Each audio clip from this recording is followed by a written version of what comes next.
and he will talk about open string axion and the flavor. Thank you. Can everybody hear me in the back? Okay. Well, I'd like to thank the organizers for putting me on the first day. That'll make the rest of the week a lot easier for me. What I'm going to tell you about is some work that we've done recently with one of my students, Eric Perkins, in the past 2 years.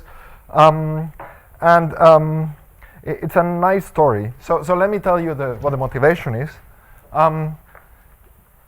There's lots of ways to build standard model-like models in string theory.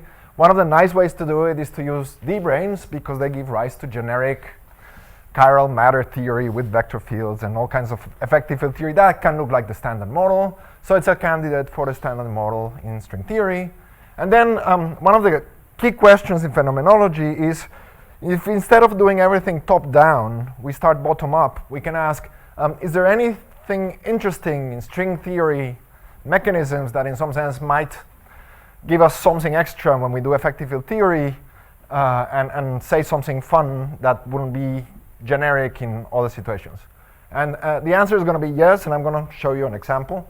And the idea is to try to address flavor physics, and I'm going to be perverse and do it without discrete symmetry assumptions. So everybody else does discrete symmetries. We're going to try to do it with continuous symmetries. So we're going to use continuous symmetries, and then we're going to try to provide all of the hierarchies by using gauge theory constraints, basically that some operators are forbidden because they're not gauge invariant. And if you really have global symmetries, they should all be gauged. And this is another thing that one has to take into account. Okay. So the assumptions, I'm going to be completely unapologetic about them. We work bottom-up approach, means all of the moduli problems, we throw them out the window. And what the goal is to just show that using effective field theory, one can get a lot of mileage out of using stringy mechanisms in various contexts. The standard model parameters are input to the theory, but they are used to understand what the new physics predictions are. And we want to check consistency of the values of the couplings with effective field theory, meaning that if a coupling is large in the standard model, that should not be suppressed by some high dimension operator in the effective field theory that we write. And if that doesn't happen, then we either throw away the model or we say the truncation that we did is inconsistent. So this is the outline for the rest of the talk. I'm just going to remind you how these D-brane models look like. And the main feature to exploit is the Green-Schwarz mechanism in 4 dimensions, and how do the different U1s play roles in these models. And then I'll add a flavor gauge symmetry and how it breaks, and then I'll really discuss these open string axions and where they come from and why they're there. So D-brane effective field theory, since I'm on the first day, I can do the standard stack of branes picture that by the end of the week, we should know already. D-branes can be stacked. The D-brane dynamics does contain massless gauge fields. When we go to low energies, we just focus on strings that are essentially as point-like as we can make them, D shortest strings. And if you have n branes, you get n by n matrices, and that means that your gauge group is either UN, SON, or SPN, depending on various details about orientations and other stuff like that. But it's important that you don't get the exceptional ones or G2 or something like that for stacks of branes.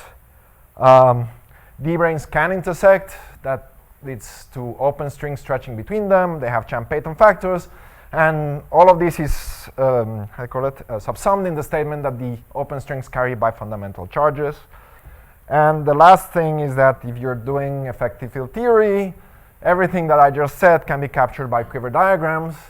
And then you put gauge groups in the nodes, you put arrows, you put matter in the arrows.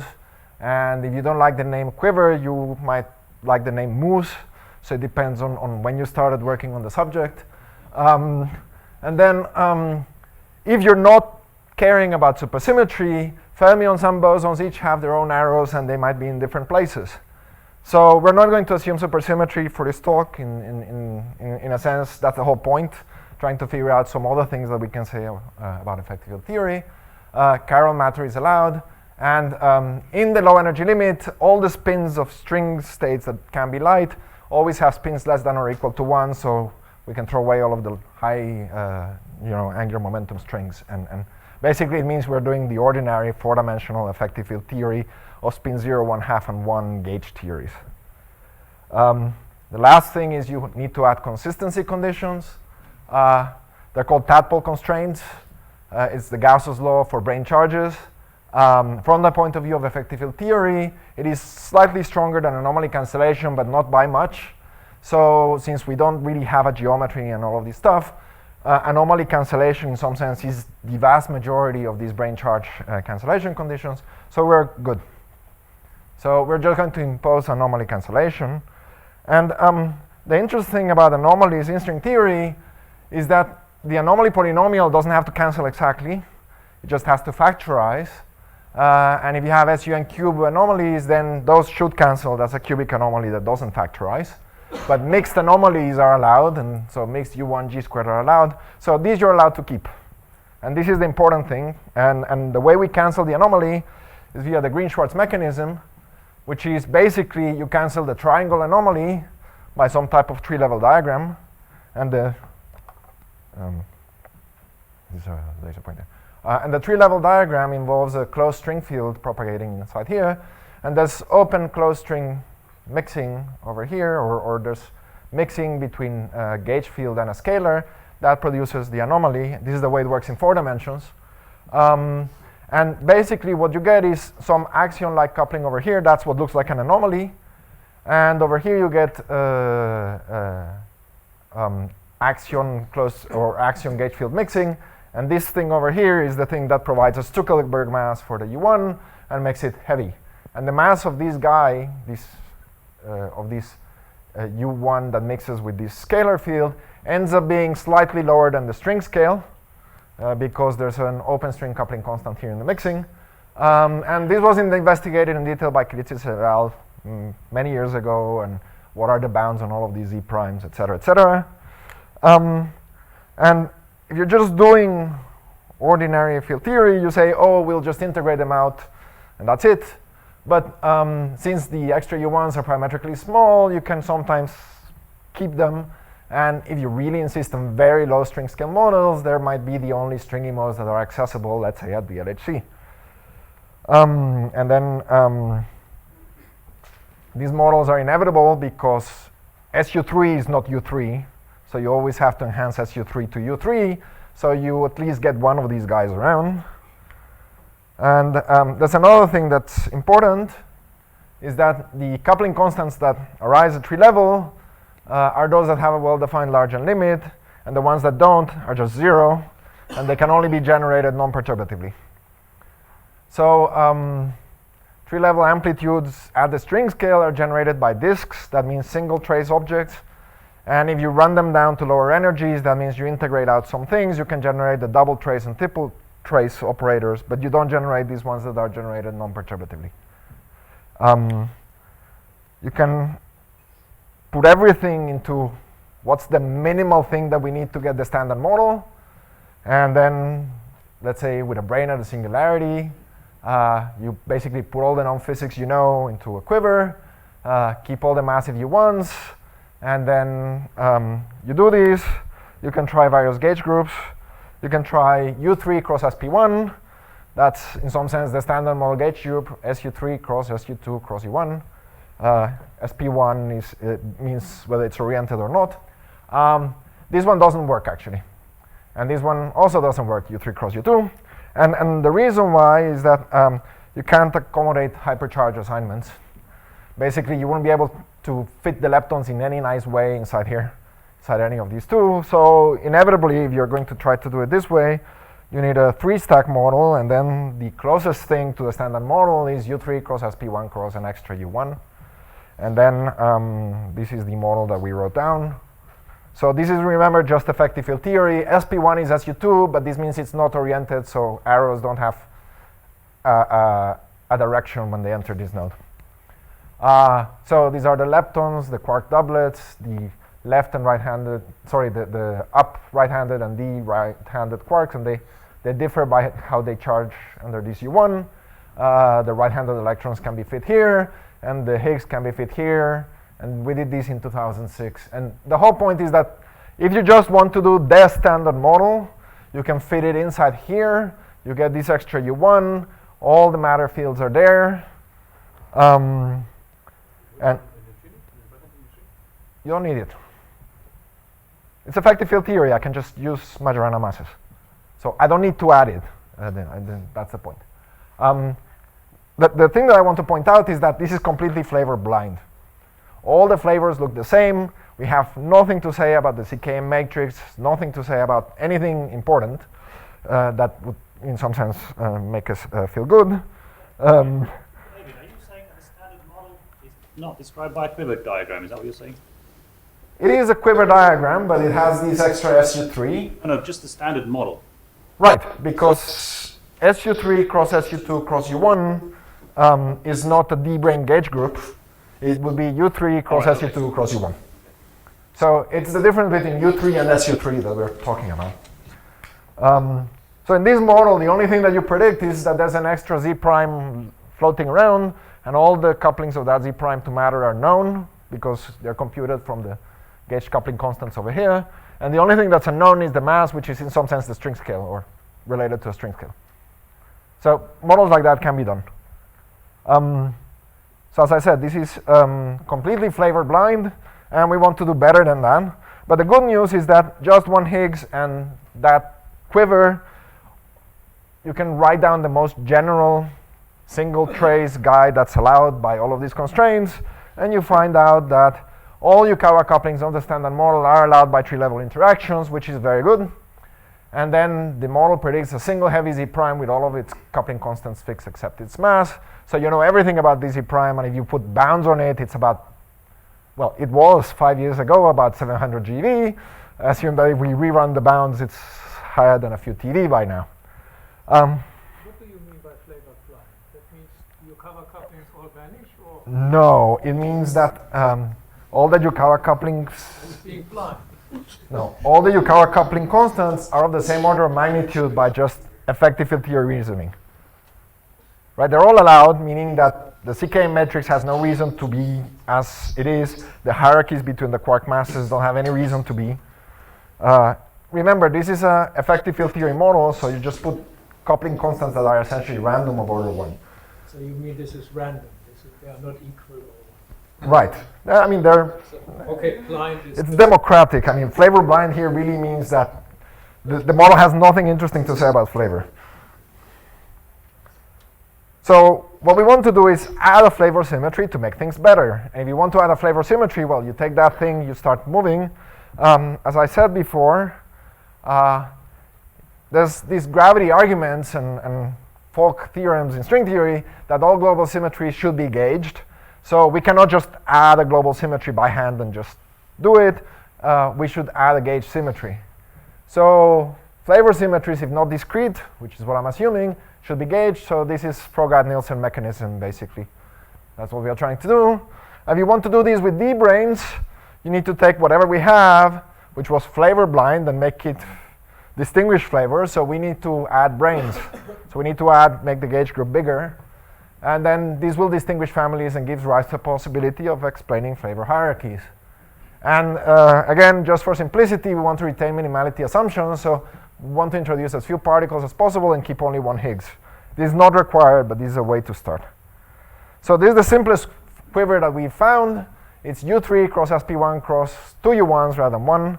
And then the idea is that these 2 U1s, if you break them to the diagonal, you get the same quiver as before, but you can split some quarks, some up and down quarks to this U1, some up and down quarks to this U1, and you can check anomaly cancellation and that everything is working fine.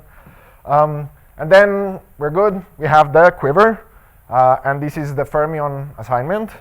And then once you start thinking about the Higgs, there's 2 places where you can put it, here or here. So the Higgs doesn't contribute to the anomaly, so you can, in some sense, float it around. So if you add the Higgs here, it's different than if you add it here, because here it would be matching with the leptons, and here it would not have the same quantum numbers as the leptons, so it makes a difference. Notice that if you just add the Higgs and you just compute triangles or loops in the graph, some fermion masses are forbidden, they're 0. So If you don't happen to cross this line because the loop doesn't go around it, some fermion masses just are not allowed. So the way to do it in effective field theory is you add particles that produce standard model masses at tree level, but we do it with how do you call it?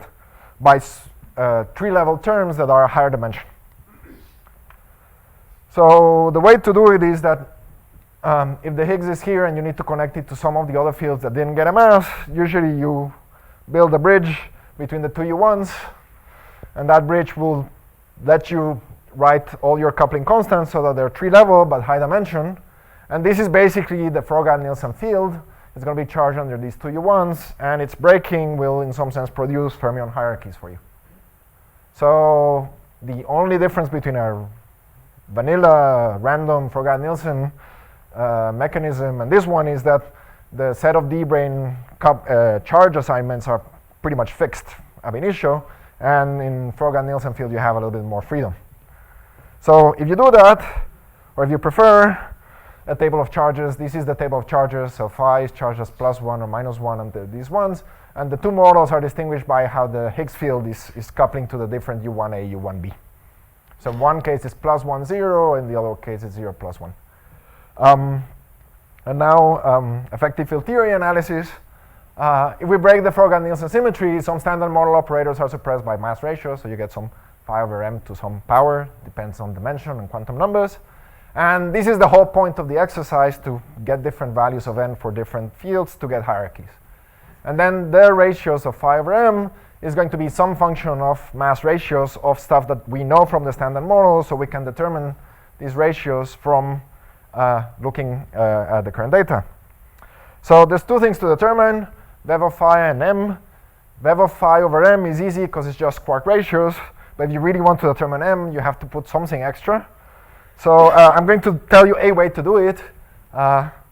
We are going to use the only dimension 5 operators that we actually know of in the standard model, which are the neutrino masses. So if you assume that those in some sense determine the high scale, then everything is a factor of ratios plus this neutrino mass scale, which is 10 to the 13 GeV-ish. So let's say you're doing this model A.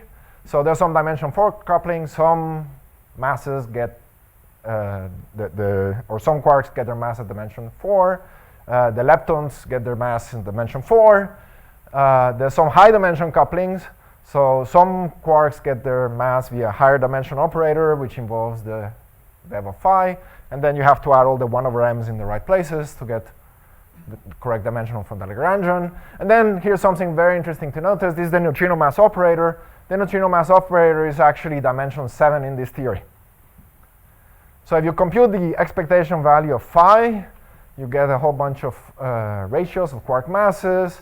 There's the strange quark, the top quark. This is just, you read them from the assignments. And you get the neutrino masses stuck over here. And the whole point is that there's a lot of masses stuck around here. And this comes out to about 10 to the 3 GeV. And the mass m is the strange mass quark squared divided by the neutrino mass, and that's 10 to the 6 GeV. So if you trust this model, the neutrino masses are dimensional 7 operators in the full theory, you seem to get a lot of new physics just around the corner. Now let's say you do it in the model B. Model B is a little bit different. The leptons get their masses from dimension 5 operators. That's actually good because it suppresses them with respect to the top quark. So you would like this one just based on that. The neutrino masses are high dimension operators, but they don't have any vev of phi, so here they're ordinary dimension 5 operators. So that depends on the Froga-Nielsen charge assignments. And then when you compute the mass m, you just get the ordinary 10 to the 13 GeV, it doesn't come down. And the vev of phi, the Froga-Nielsen field, is about 10 to the 11 GeV, and this is a nice number, as I'll show you. Okay, so I didn't pay particular attention to anomalies, so let's fix the anomaly problem. So only the U1 of hypercharge is anomaly free in this model. So the other two U1s have mixed anomalies that need to be cancelled via Green-Schwarz mechanism, so they become massive C prime, so you could forget them. We can integrate them out. But there is more. So there's this very nice paper by Ibanez and Quevedo from way back when that basically say that if you have gauge symmetries and you gauge them at high energies and make them disappear by using anomalies. The global part remains as a symmetry, as a global symmetry, which is approximate, meaning as a function of the tree-level interactions. And they use this actually to forbid proton decay. So this mechanism came up in proton decay, meaning that gauge symmetries can become global symmetries in the infrared for certain classes of questions. Okay. So that's the Ibañez-Quevedo mechanism. So let's do that here, because I told you we had Green-Schwarz. It eats up this U1.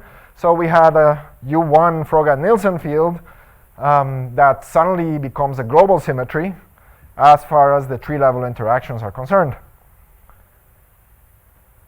So that means that the phase of the field phi will start acting as a Goldstone boson, because we are actually breaking that symmetry directly in the theory.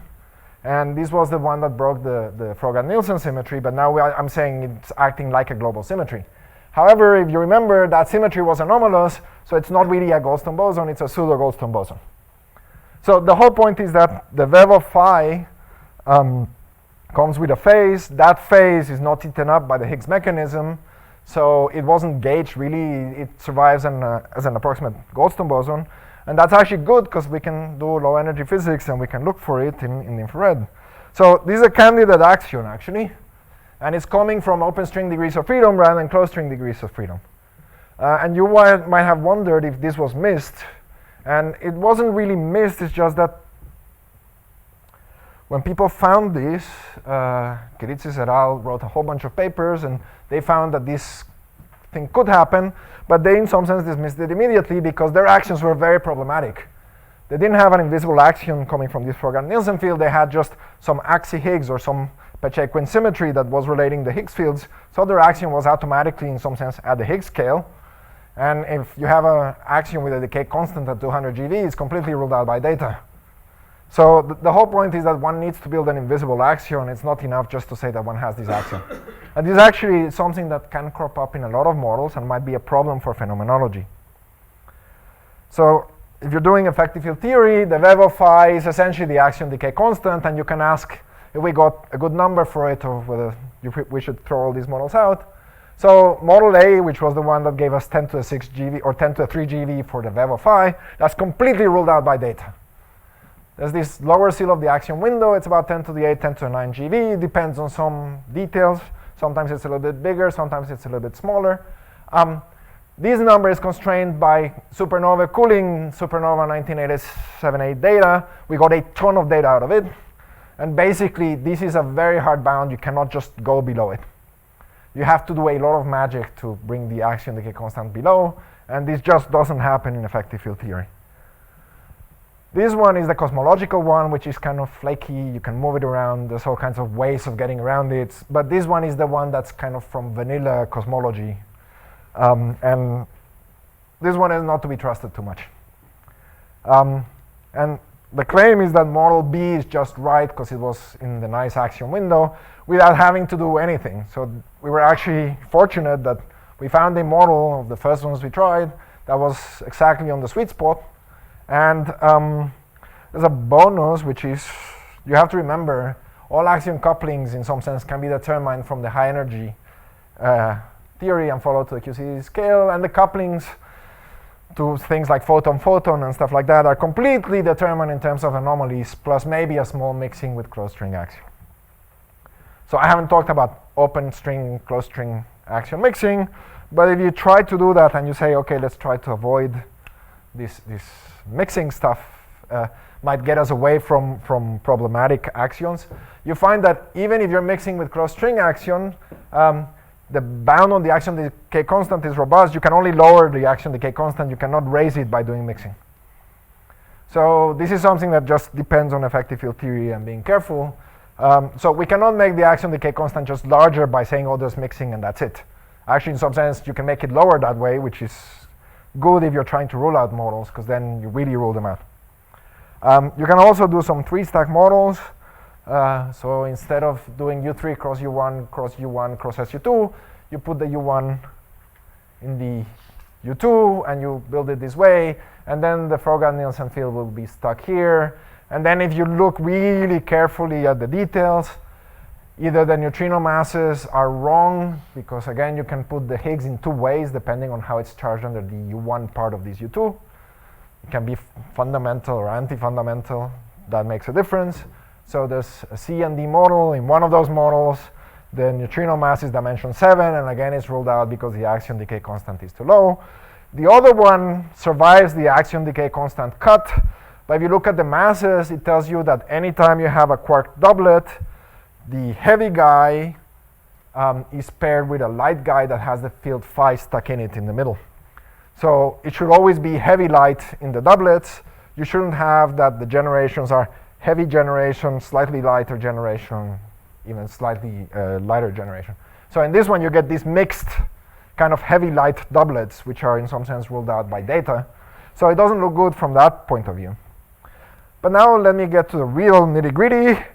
In some sense, all these models are bad, but bad for different reasons. The quark doublets are identical, so the goal of fixing the CKM matrix structure is in some sense gone. This tells you a little bit about hierarchies, but not the CKM structure. And the ratios between masses still require fine-tunings. And then let me give you a proposed fix for the CKM. You really need to ask the quark doublets to attach to different branes, because that distinguishes the families and puts them on places where you can actually make or suppress certain off-diagonal terms in the CKM matrix or in the Yukawa couplings. So this forces a much larger extension of the gauge group, which is not just U1. So let me tell you what we think is the correct extension. It's something like U3 cross something. So this is because we need the U3 and the other U3 to distinguish the quark doublet families. We could also probably get away with it on the SU2, but that's a little bit more iffy, because then the right-handed quarks wouldn't be distinguished this way. So this is the one that distinguishes left-handed quarks amongst themselves together with a partner right-handed quark. So you have to break it to a diagonal with a non-abelian Frogat-Nielsen. The analysis of anomalies is a little bit more messy, and we haven't finished the analysis of this stuff. And then there should be small CK mixing with the third generation if the third generation is in one U3 and the other two are in this one. Or even more elaborate, that's the other possibility. So let me tell you why this is good and why this is bad. Such models would in some sense deconstruct an extra dimension. So if you like extra dimensions, this tells you it's pretty much inevitable. There's some sense required always, even in these discrete versions. And in some sense, this is what we were trying to avoid all along when we started, because we were trying to, in some sense, get away with just effective field theory and not doing geometry in the higher dimensions. And here we find a discrete version of that. The conclusions are, well, bottom-up approaches lead to interesting mass textures. I showed you a couple of examples from simple D-brane extensions of the standard model. They're not enough sometimes to get around the full CKM matrix. But if you take Frogat-Nielsen plus Green-Schwarz plus Ibanez-Quevedo, which is a lot of mechanisms strung together, which is something that can happen in reality, then you can get models with open string axions, and they could be actually very generic. Because in some sense, this was just effective field theory, and I was just messing around, and we stumbled upon something that gives us an open string axion with a decay constant that's actually low. And this is sometimes hard to achieve in string theory. I'm telling you that if you go this way, it's easy to do. The axion decay constant can be very low or intermediate, and this is very good. So people have struggled to get axions in the 10 to the 11 GeV range. Here I'm giving you a suggestion that it might just be there. We haven't looked in the right place. And current data constrains these models a lot. So 1987A supernova can rule out all of these models already. And this is just on the edge of the axion window, kind of on the lower energy. This is exactly what the current experiments, CAST or ADMX, are looking at, and they're kind of trying to reduce the phase space around that area. And they're closing in on the lower seal of the axion window. And then the last thing, which is in some sense what we should do, we want to really understand these deconstruction models a little bit better to see what else did we get wrong, or what did we get right. You like SUSY, we have to explore SUSY versions of this setup, and if you're doing SUSY, every time you say SUSY and axion, there's saxions, you might need more than one Frogat-Nielsen field, because then the axion will carry a fermion, the fermion will carry more anomalies, and then you have to cancel those, and you have to work harder.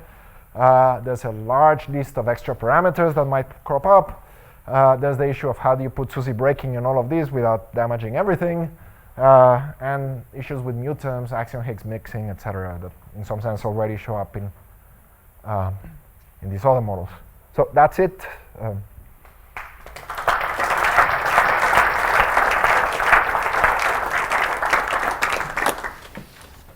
Yeah. Yeah.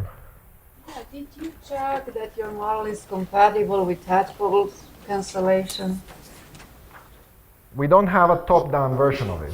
Well, So we can check that it's anomaly free by the usual rules, and that's about as close as we can get just doing this. well, Tadpole is more, and you can check something more. Not here yet, not yet. So we did it in our analysis of quivers. If you realize the U2 as SP1, you don't have it, but if the second you have a U2 left, you can distinguish between the left-handed quark doublets, and you do have extra constraints on your matter fields coming from Tadpole. Right, so the quiver I showed had that property. So there were two quarks that were where the arrow on the U2 was in one way, and then the other one was in the other direction. Yes, so that's So that's in some sense the thing that guarantees that Tadpole. so in that case, why can't you distinguish between left-handed quark doublets? Because you have an extra U1 of the U2. So you have to distinguish between these guys so that the CK matrix is almost diagonal. And you don't get that. You can get half of it, but not the other half. Okay, so you're saying you can distinguish, but it's not enough. So you distinguish the left-handed guys, but not the right-handed guys. So in some sense, you need to distinguish them in a coupled way, which was the reason why we ended up with this U3 cross U3 being probably the right answer. Because in some sense, you want to make the CK matrix diagonal. To distinguish between the right-handed guys, do you allow for the right-handed quarks to be antisymmetrics of the U3 node? You can't do that and get tree-level quark masses. Well, So- you heard about the instantons that could do the job, right? Yeah, so we've had this discussion many times in the past. There's two ways of thinking about it. One of them is that if the instantons or non-perturbative effects are a complete part of the standard model, then it better be the case that the top quarks are generated at tree level. And then that usually puts one away from just simple SU5, and the minimal model is the flipped SU5 would do the job. But on the other hand, if you look at just the standard model, it seems to be pretty weakly coupled at accessible energy scales. You might suspect that persists to a higher level. In some sense, we would like the standard model stuff to come from tree level. Again, this is a restriction that we put in ab initio.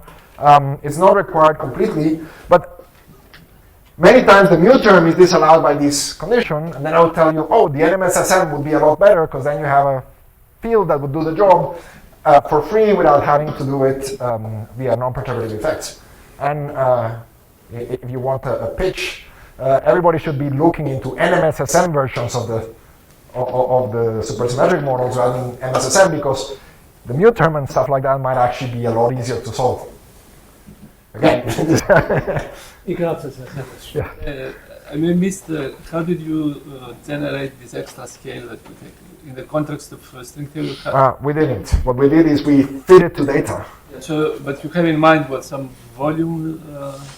What we have in mind at this level is that something generates an effective potential, which gives an upside-down potential for a Fourier-Nielsen field that comes from, let's say, SUSY breaking or from some The other Higgs stuff. wave is a wave of a field, or it's a model? The Fourier-Nielsen gets a web. Yeah. Okay, so you can ask it to have an upside-down mass term. The mass is tachyonic and has a phi to the 4 term.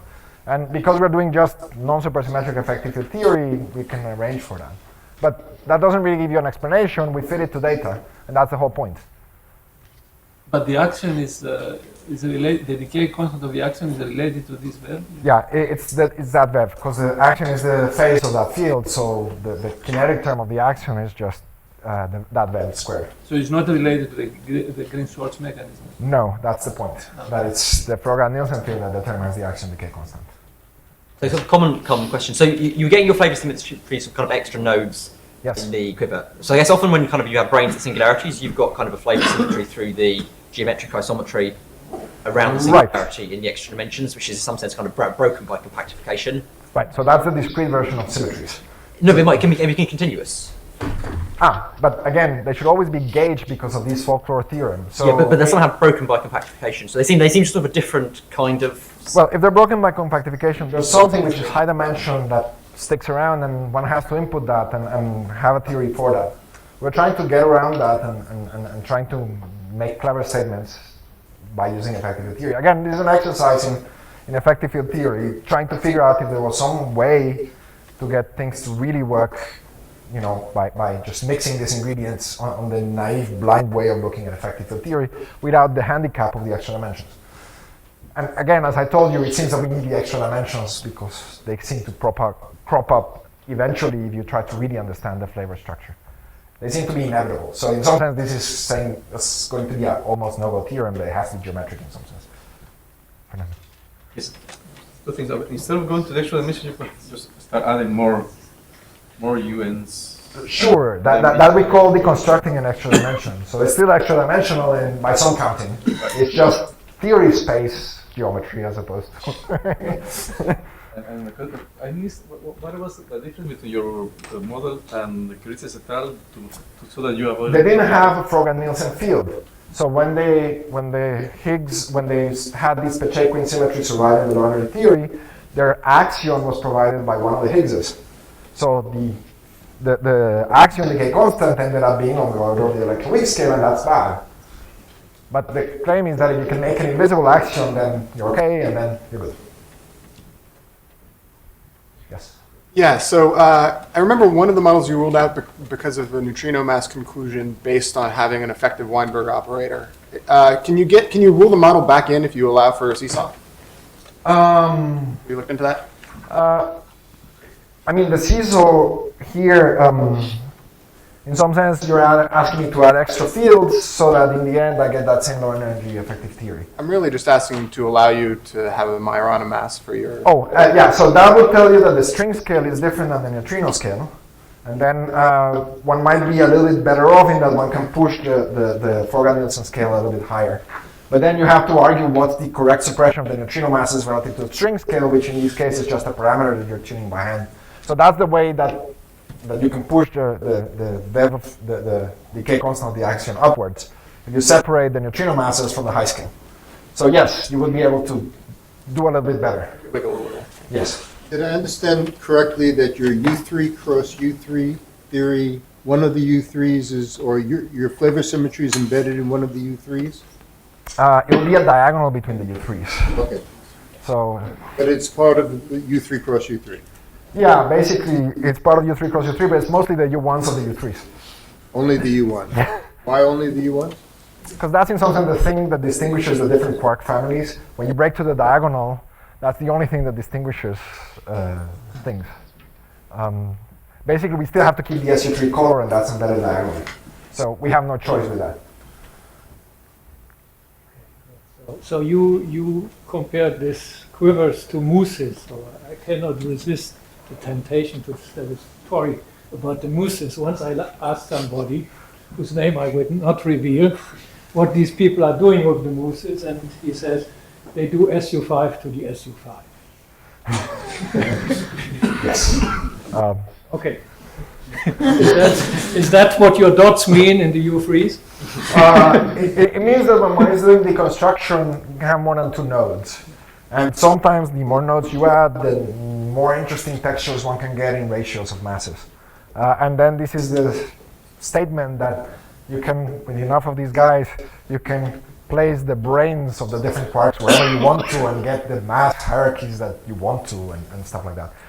It's not pretty, but you know, it's something that people have done for the past 15 years or 13 years, except geometrically. I see no more questions. There's time for lunch. Thank you very much again.